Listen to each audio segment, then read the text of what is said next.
ayat sebalik Al-Fatah, surah Al-Fatah ayat sebalik halaman 502 balik. Taqabbalallahu minna wa minkum taqabbal ya karim. A'udzu billahi minasy syaithanir rajim. Bismillahirrahmanirrahim. Sayaqulu lakal mukhallafuna minal a'rabi shaghalatna amwaluna wa ahluna fastaghfir lana. Yaquluna bi alsinatihim ma laysa fi qulubihim. Qul faman yamliku lakum minallahi syai'an in arada bikum darran aw arada bikum naf'an. Bal kana Allahu bima ta'maluna khabira. Bal dhanantum an lan yanqalibar rasulu wal mu'minuna ila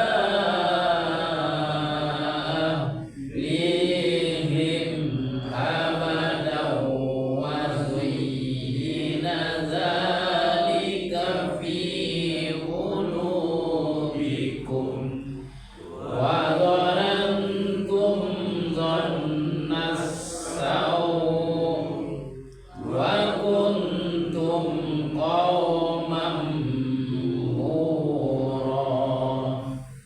Wa man lam yu'min billahi wa rasulihi fa inna a'tadna lil kafirina sa'ira. Walillahi mulkus samawati wal ardh yaghfiru liman yasha'u wa yu'adzibu man yasha'. Wa kana Allahu ghafurur rahima. Sayaqulul mukhallafuna idzan talaqtum ila maghanima lita'khudhuha dharuna nattabi'akum. Yuriduna an yubaddilu kalam Allah. Qul lan tattabi'una kadzalikum qala Allah.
وصدق الرسول النبي الكريم ونحن على ذلك من الشاهدين والشاكرين والحمد لله رب العالمين.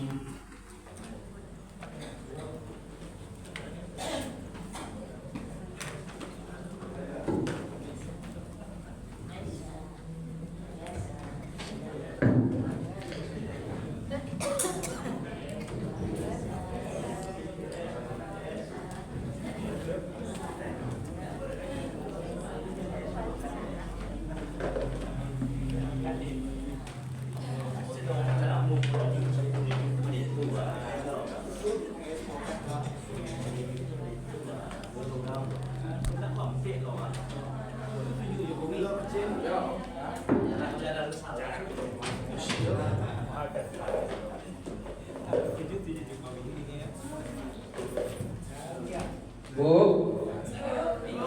Pak, balam bukan sembarang balam. Balam basadam dirukun padat. Salam bukan sembarang salam. Ikulah salam urang bari. Assalamualaikum warahmatullahi wabarakatuh. Waalaikumsalam warahmatullahi wabarakatuh. Alhamdulillah wa syukurillah pada hari Minggu yang cerah ini kita masih diberikan kesempatan, kesehatan, iman biar kita dapat berkumpul kembali di masjid ilmu yang kita cintai. Salawat dan salam yang sampai kepada kita di Muhammad SAW dengan kata-kata Allahumma shalli ala Muhammad wa ala ali Muhammad. Bapak-bapak, ibu sidang tarawih yang dimuliakan Allah. Pada malam ini yang akan tampil menjadi tausiah guru kita adalah Bapak Profesor Dr. Abdul Razak MSI. Alhamdulillah beliau tidak hadir bersama kita. Untuk kita saja pada dia langsung memberikan tausiahnya pada malam ini pada Bapak Profesor. Silakan sekarang.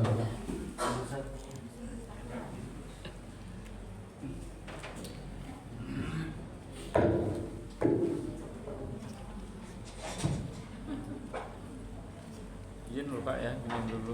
Karena tadi buru-buru juga. Rumah saya di Lubuk Buaya, jadi agak jauh.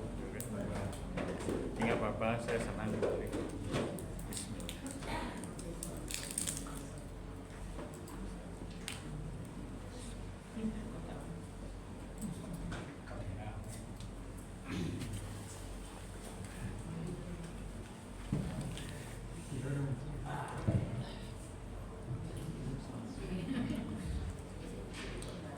Bismillahirrahmanirrahim.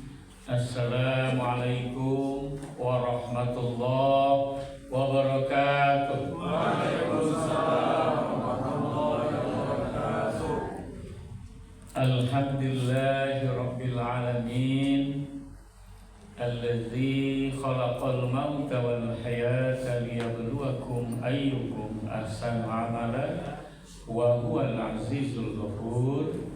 Ashhadu an la ilaha illallah wa ashhadu anna Muhammadar Rasulullah sallallahu alaihi wasallam la nabiyya ba'dah. Allahumma sholli ala sayyidina Muhammad wa ala ali sayyidina Muhammad fil awwalin wal akhirin wa fil mala'il a'la ila yaumiddin. فقال الله تعالى في القرآن الكريم أعوذ بالله من الشيطان الرجيم بسم الله الرحمن الرحيم الذين يؤمنون بالغيب ويقيمون الصلاة ومما رزقناهم ينفقون وقال أيضا كل نفس ذائقة الموت صدق الله. Bapak pengurus yang kami hormati, khususnya teman saya Pak Chan, ya, Terima kasih sudah mengundang saya lagi. Kemudian bapak-bapak bisa pengurus jemaah Mushola Thayyibah yang dirahmati Allah. Marilah sama-sama kita meningkatkan keimanan, rasa syukur kita. Alhamdulillah kita sudah kembali di Ramadan 1447 ya, Hijriah, di tahun 22 Februari 2026. Tentu ini merupakan sebuah kebahagiaan dan kita bisa bersyukur bertemu kembali. Kemudian salawat teriring salam adalah selalu kita aturkan kepada junjungan kita Nabi besar Muhammad SAW, dengan selalu berselawat kepada beliau, karena berselawat kepada Rasulullah adalah amalan terbaik. Jadi untuk tausiah kali ini, karena tadi saya tanya sama Pak Chan apa saja yang sudah, maka beliau katakan, Pak, kalau bisa tausiahnya tentang bekal menghadapi kematian.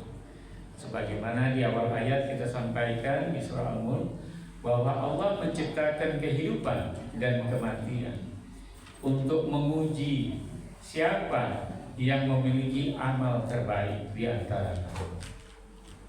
Dan dia adalah zat yang maha perkasa dan maha pengampun. Kemudian dari surat Al-Baqarah kita ambil, saya kutip, bahwa itu adalah amal-amal terbaik. Jadi cerita kita, bekalnya bukan sembarang bekal menghadapi kematian, tapi bekal-bekal terbaik. Karena saya sebenarnya sama saja dengan Bapak Ibu. Dari muda yang saya pikirkan, bagaimana saya masuk kubur sendiri? Bagaimana caranya supaya aman masuk kubur? Karena Bapak Ibu, dikubur lebih lama daripada hidup kita di dunia. Kita paling banter, kalau bapak saya masih umur 81 masih ada, ibu saya 78 masih ada. Tapi kalau sudah di dalam kubur, Imam Syafi'i meninggal umur 63. Di dalam kuburan sudah lebih hampir 1000 tahun. Jadi maka selagi di dunia, selagi hayat masih di kandung badan, persiapkanlah bekal. Karena Bapak Ibu, Imam Al-Ghazali menyatakan ketika ditanya orang apa yang paling dekat, yang paling dekat adalah kematian.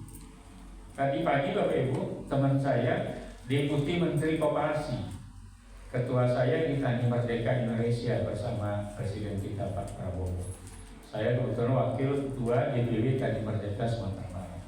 Itu ketua saya Bu Dr. Dian Angelini bilang, Bang Husni, baru aja masih ngobrol jam 8:04, setengah 9 lalu.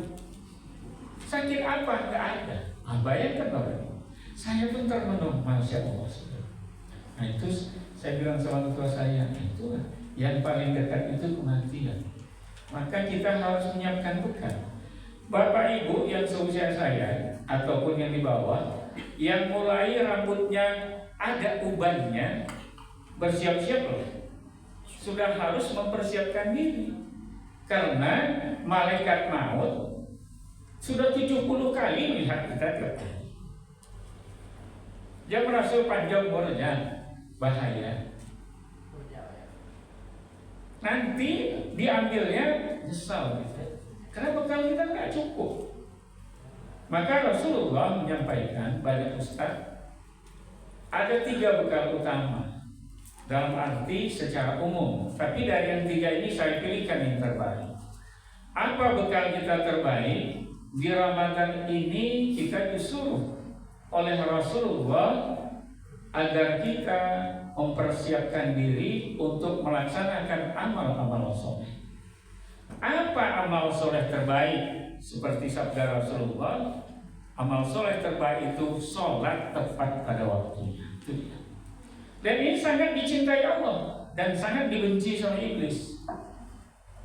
Pengalaman hidup saya Bapak Ibu nggak gampang mengamalkan ini. Saya sudah 20 tahunan lebih mengamalkan ini, Masya Allah. Tapi begitu kita bisa keluar dari godaan itu, istiqomah, insya Allah hidup kita aman. Dan Allah selalu mencurahkan rahmat dan rezekinya kepada kita. Ini amal terbaik. Jadi sholat kita jaga. Kalau kita bisa menjaga sholat tepat waktu, bisa berjamaah, insya Allah aman kita di kubur. Karena banyak sekali orang yang lalai. Begitu kita selalu memenuhi panggilan Allah, mulai dari rumah kita menuju masjid, dari mulai kita berwudu, itu dosa sudah berguguran semua.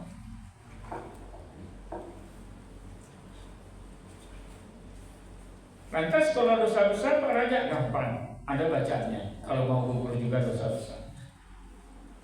Nah, tapi ini terkait dengan hal yang kedua, jaga yang haram-haram, termasuk maksiat, jangan dilakukan. Makan yang haram. Nah, untuk kita semua yang paling payah, termasuk usia saya ini adalah jaga mulut, jaga mata, jaga telinga. Kalau kita sudah berumur 50-an, ini paling repot ini. Maksudnya para yang kalau sudah bergaul, ini lepas. Kadang puasa ceritain orang, bergibah, bergunjing. Kata Allah, aku nggak perlu puasa orang yang seperti ini. Percuma aja kamu puasa, cuma dapat hausnya doang. Maka Bapak Ibu, kalau saya belajar dari ulama-ulama itu, nggak usah banyak bergaul lagi. Kenapa? Persiapkan diri sendiri saja.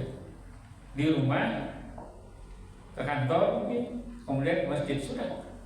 Baru jangan dipikir lagi. Kenapa? Karena kita akas.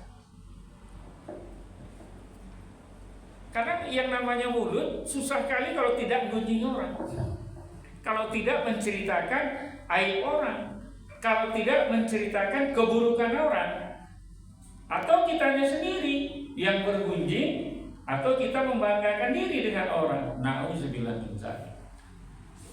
Ini repotnya. Maka kalau kita berhasil menjaga mulut kita, mata kita, telinga kita, insya Allah kita aman. Terakhir, kalau badan kita tentu kalau sudah berumah tangga tidak ada masalah. Yang repot kan kalau masih bujangan ya Pak ya, menjaga farjinya atau kepalanya itu sudah setahun. Kenapa? Karena inilah memang yang menjadi masalah di kita. Tapi kadang banyak juga, ya seperti cerita teman saya, apa-apa ya Pak, nyantai aja kita. Saya tanya, kenapa Pak Firdaus, tangga saya ini, nggak mau kerja di Padang lagi? Dia kepaingan pergi. Saya cari hotel syariah. Kalau hotel-hotel di Padang ini, stres saya. Kenapa? Saya tuh jadi manajer, tugas malam, nggak ada yang nggak berzina orang di hotel itu. Mulai dari pejabat tinggi, di level gubernur, dinas kabupaten kota, guru, sampai anak SMK atau SMA masuk. Stres saya Pak. Saya punya daftarnya. Nanti tiba tengah malam datang yang kampung tuh, mau ke kamar berapa? Kamar sekian. Oh, banyak pejabat ini. Itulah kerjanya Pak. Jadi apa yang mau kita bilang? Kadang-kadang nggak peduli puasa atau enggak. Jadi kalau kita berbuat maksiat di bulan Ramadan itu akan marah dan dia nuntut. Ada kisahnya, suatu kali Rasulullah baru mengeluarkan seorang umatnya yang tercecer, berhasil dari belanja. Satu lagi ada yang mengejar. Ya Rasulullah, tidakkah engkau kenal kepadaku? Enggak, kata Rasul. Kenapa ya Rasul? Engkau tidak pernah berselawat kepadaku. Atau engkau orang yang kikir.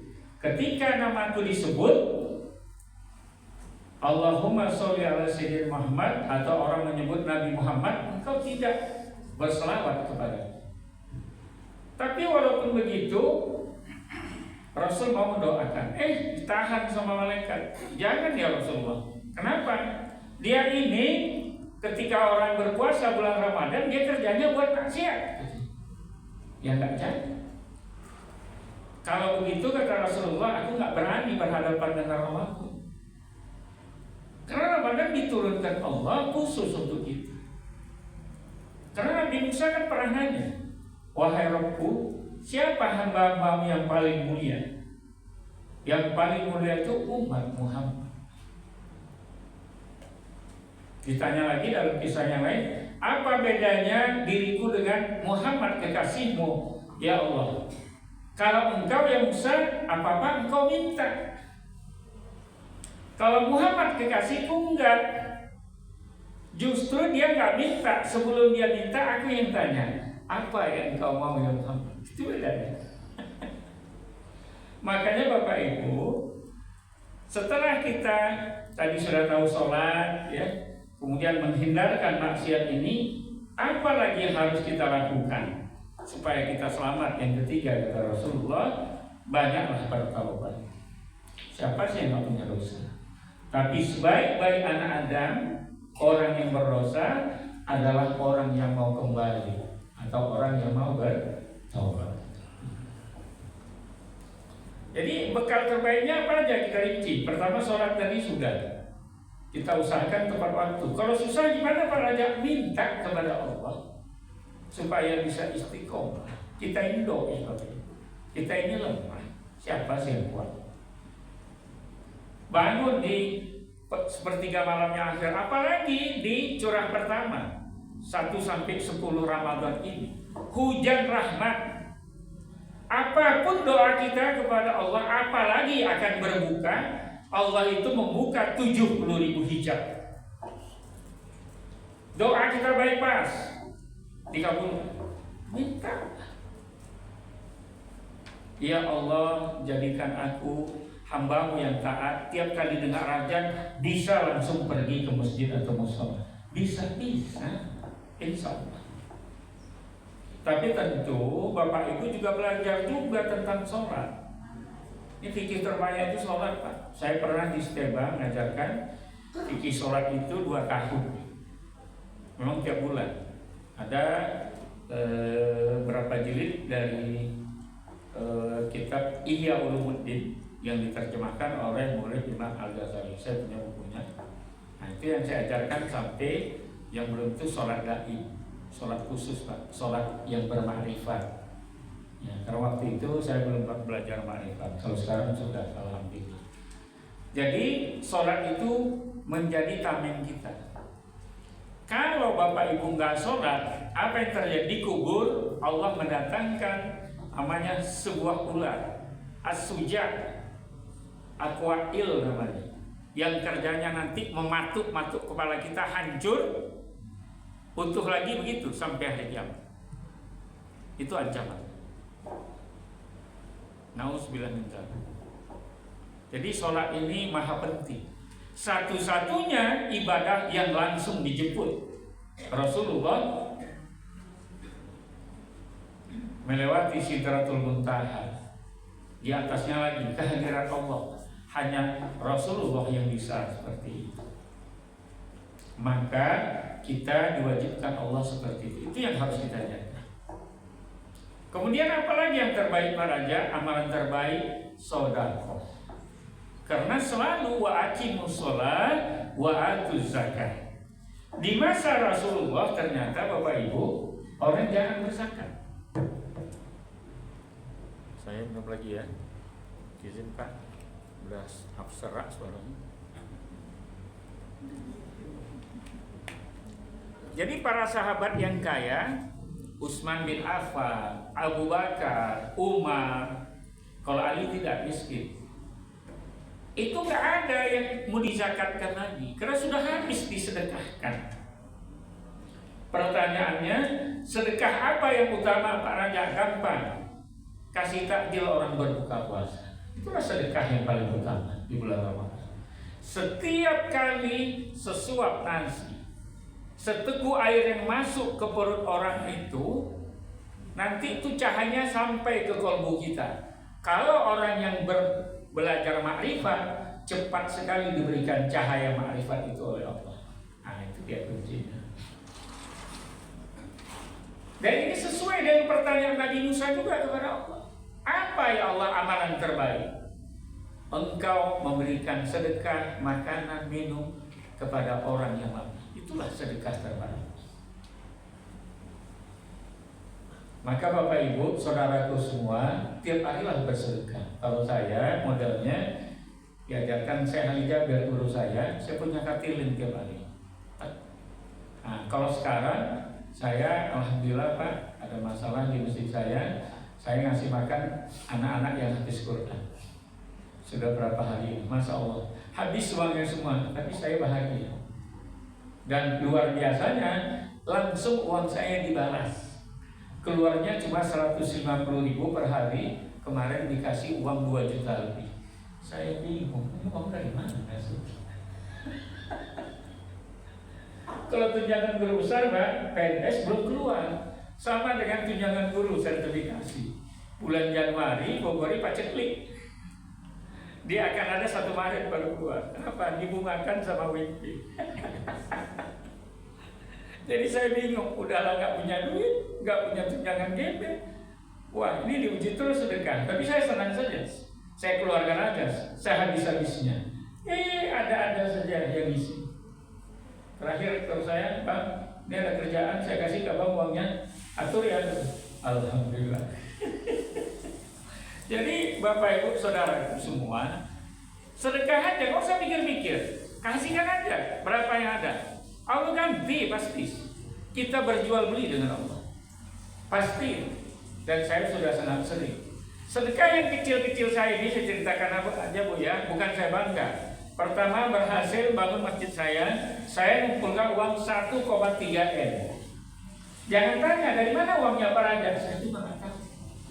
Belakangan saya tahu, selama bangun masjid itu saya selalu ba'da subuh itu nggak tidur lagi. Saya sampai sholat suruh itu di masjid.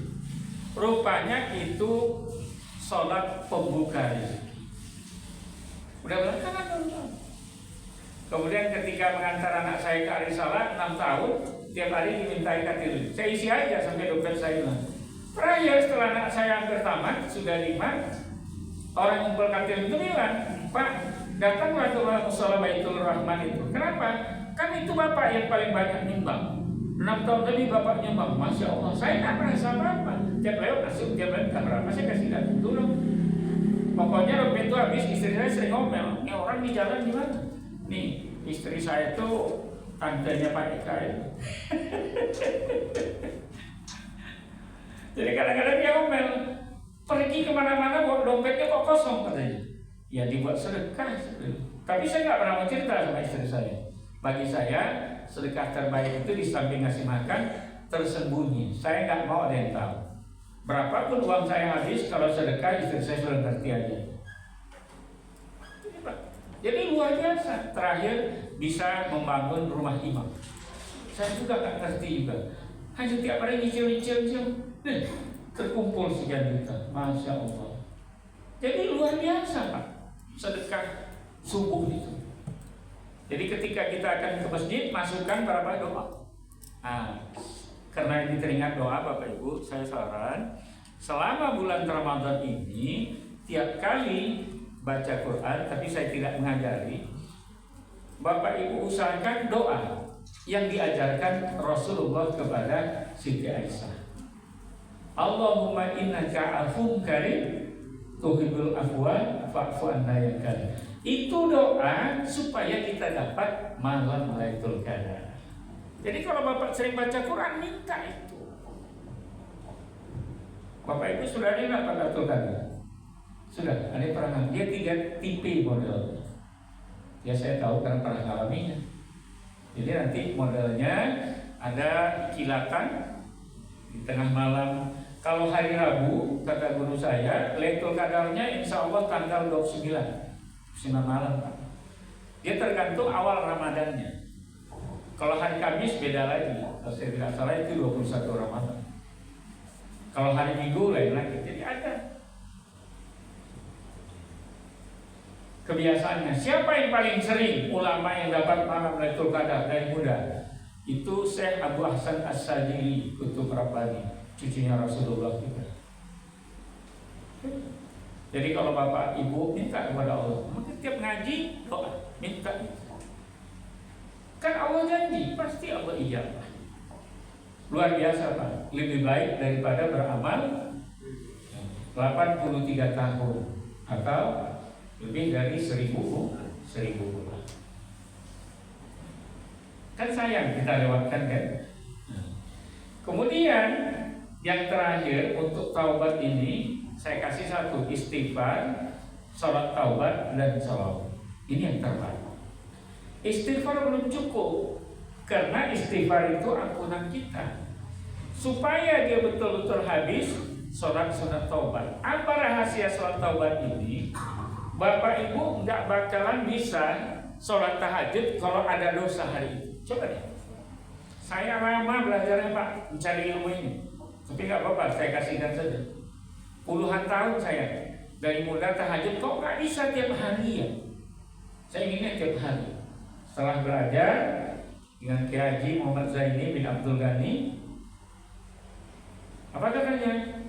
Kamu nggak bakal bisa bangun tahajud kalau punya dosa. Maka sebelum tidur sholat sunat taubat lah 2 rakaat. Baru doa di situ. Nah, kalau mau tidurnya nggak usah baca yang lain. Surat Al-Kautsar itu baca 4 kali, langsung niat, ya Allah, jadikan aku tamumu malam ini, bangunkan dan sekian. Insya Allah. Tapi Bapak Ibu berwudu, jangan tidak berwudu. Insya Allah Bapak. Karena tahajud ini luar biasa Bapak Ibu. Dia salah satu sholat sunat yang memiliki keutamaan yang luar biasa. Orang-orang yang sepanjang hayatnya menjaga sholat ini, itu adalah wali-wali Allah, para kekasih Allah. Nanti gimana Pak matinya? Biasanya mereka punya husnul khotimah. Ini dia. Jadi balik ke cerita saya tadi, Pak Raja, gimana supaya selamat dari kuburan pada masa sampai nanti dihisab Allah di mizan? Karena di mizan itu, timbangan mizan itu diletak 3 golongan manusia Bapak Ibu. Yang diletakkan cuma 1 aja di tempat kayak kita yang masih banyak dosa. Orang kafir, mizan gak ada lagi, udah pasti tempatnya di neraka. Kemudian ada orang yang masuk surga tempat dihisab, termasuk orang yang bertobat Bapak Ibu. Amalan gampangnya kalau mau boleh istighfar, dia sholat taubat. Tapi yang paling bagus apa? Karena berisi ampunan, rahmat dari Allah dan ketinggian derajat kita, itu adalah sholawat. Orang yang bersolawat 1000 kali sehari, kata para ulama, hadisnya juga di hadis Bukhari, bisa Bapak Ibu lihat nanti, itu nggak akan mati sebelum Allah menunjukkan tempatnya di surga. Jadi itu Pak yang saya cari, supaya masuk ke kubur bisa dijemput oleh Rasulullah. Ada amalan Rasulullah yang langsung jemput. Ya sudah, kalau ditemani Rasulullah gimana mengkir mau tanya. Ada kisah ibu-ibu di zaman tabi'in, tiap hari mulutnya gak lepas 15.000 bersolawat. Masuk kubur dia bingung, sudah 1 minggu dalam istana yang megah, keperluannya lengkap semuanya. Kok mungkar nangkirnya gak datang-datang?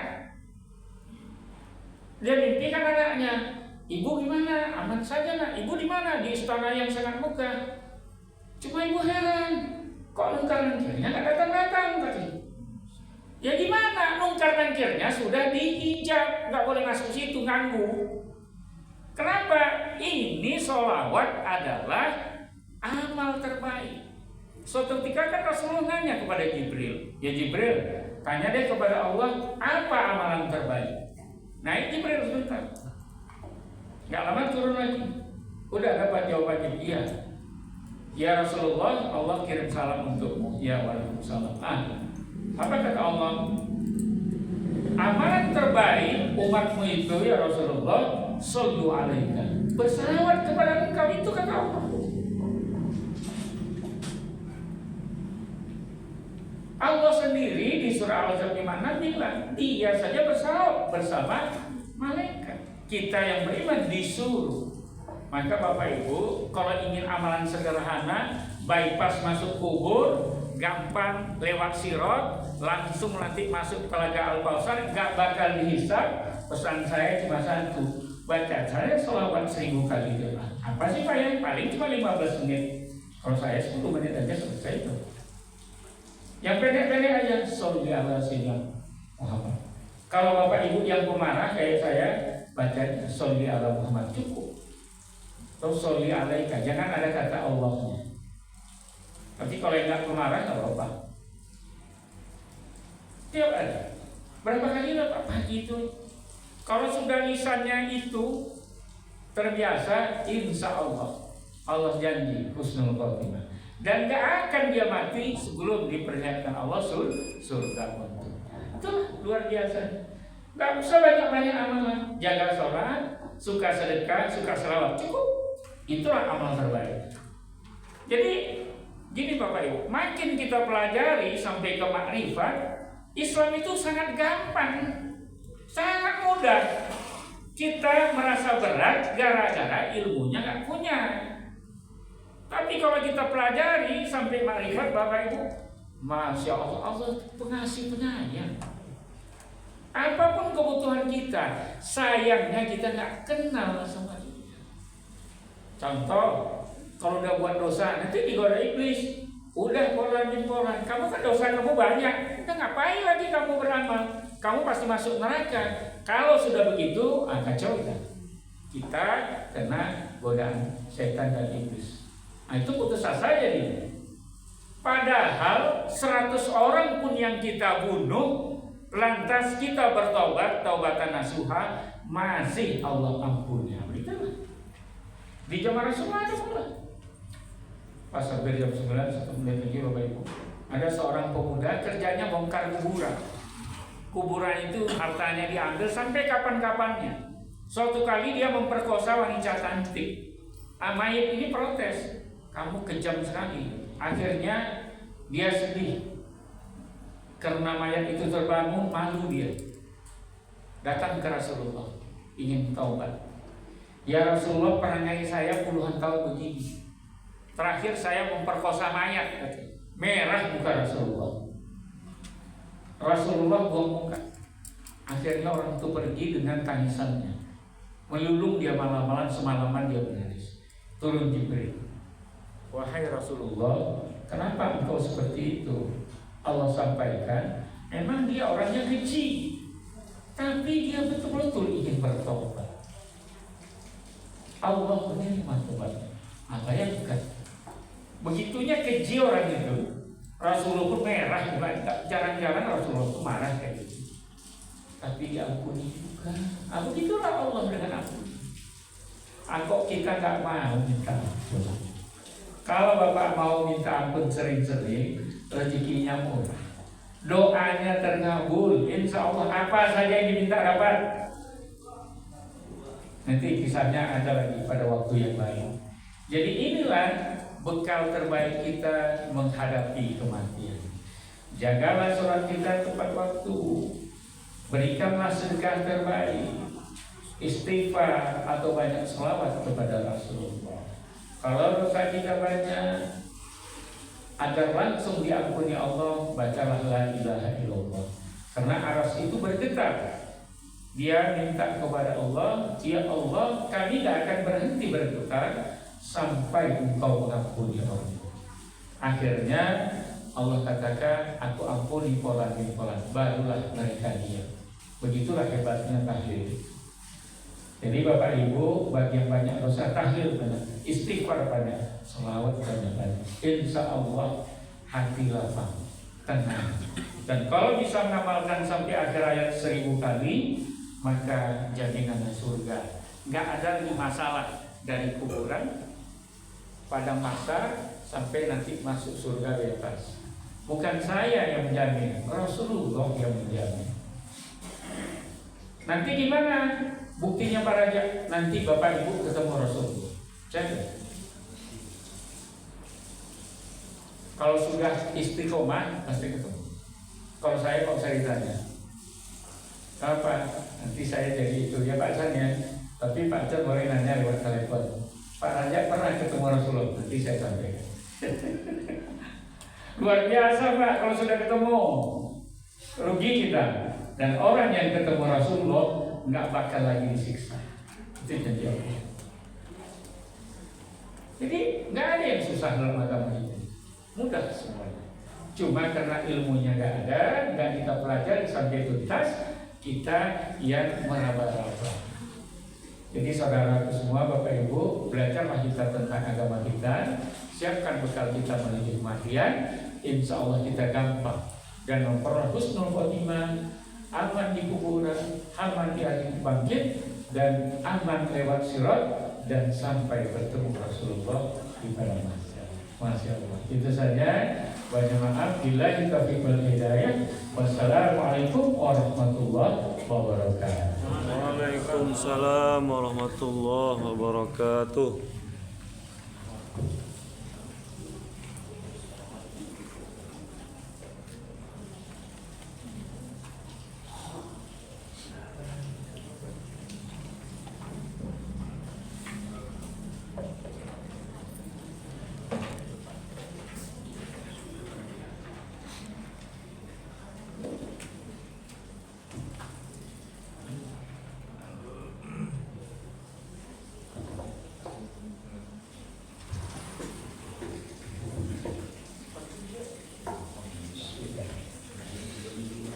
Bapak Ibu sidang tarawih yang dimuliakan Allah, ini adalah kajian yang disampaikan oleh Bapak Profesor Dr. Abdul Razak MPh.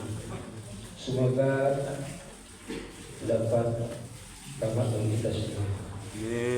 Untuk itu kami beritahukan untuk besok malam guru kita adalah Haji Bukhari Ismirat, dan paginya adalah Ustaz Joko Tikir.